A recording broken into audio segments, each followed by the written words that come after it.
एक ठिकाणी म्हणजे भोकरदन मध्ये आपल्याला पराभव पत्करावा लागलेला आहे. काय सांगता? हे बघा, सन्माननीय नारायण कुचे यांनी एक सत्ता अंबडशी आणले. मागेही कुचे साहेबांचा तिकडे वर्चस्व होता, पण जे चमत्कार झाला ते परतूरमध्ये झाला. मग तिथली नगरपालिका कित्येक दिवसापासून जेतल्या साहेब हँडल करतात, पण पहिल्यांदा तिथं भारतीय जनता पार्टीचा नगराध्यक्ष झाला. त्यासाठी मी बबनदादा लोणीकर आणि राव लोणीकरांना दोघांनाही कॉंग्रॅच्युलेशन करतो. आणि राहिला भोकरदनचा हा मतदार जर बघितला पण तर मुस्लिम समाज मोठ्या प्रमाणात मतदार आहे आणि त्यांचं रुझान काँग्रेस किंवा राष्ट्रवादी काँग्रेसकडे असतात. आणि गेल्या कित्येक दिवसापासून जे नगरपालिकेचे निवडणूक आहेत त्यात काँग्रेस किंवा राष्ट्रवादीला लीड असतात. या विधानसभात जेव्हा दानवे चिरंजीव उभा होता तेव्हाही त्या भोकरदनमध्ये ते राष्ट्रवादीचे तुतारी जे आहे त्याला लीड होता. मग त्याचा पराभव म्हणून म्हणजे पराभव नैसर्गिक पराभव असतात ते, म्हणजे तुम्ही असं समजू नका की मी केलं पराभव, तसं नाही ते कोणाच्या मुळाने तिथला मुस्लिम मतदार जे निर्णय घेणार तिथला नगराध्यक्ष होतो.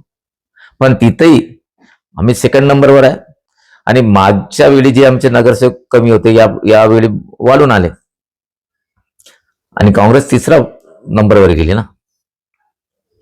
भोकरदन मध्ये आम्ही सुपडा साफ केलेला आहे.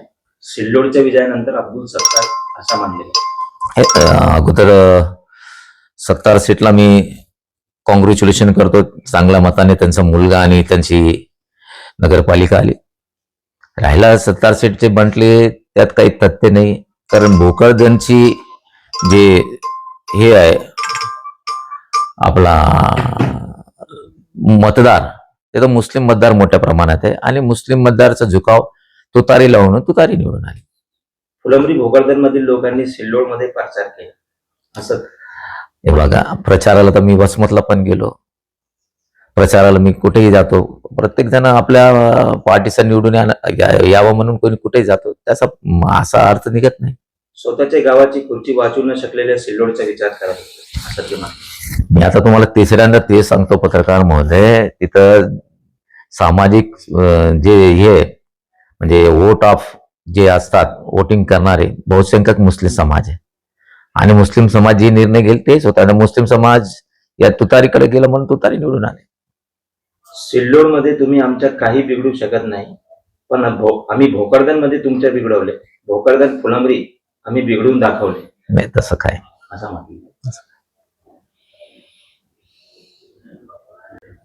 सगळे घडामोडी जे घडत आहे आपल्या शायरीतून काय उत्तर द्यायला अनोख्या शायरी?